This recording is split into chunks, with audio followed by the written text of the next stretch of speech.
और मक्का के बड़े बड़े सरदार अपनी दौलत, रुतबे और नस्ब के गुरूर में डूबे हुए थे। बाहर से ये लोग मुअज्जिज लगते थे,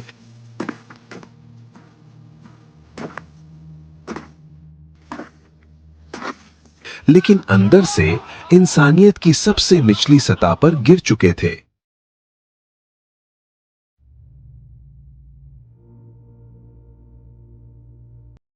ये कहानी है उन मुतकब्बिर लोगों की जिनकी रगों में खून के बजाय तकब्बुर दौड़ता था। वो ये समझते थे कि उनका माल, उनकी कोठियां और उनकी दौलत उन्हें अल्लाह की पकड़ से बचा लेगी।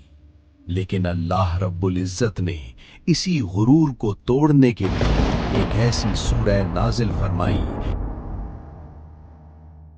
जिसने मक्का के पहाड़ों को भी हिलाकर रख दिया।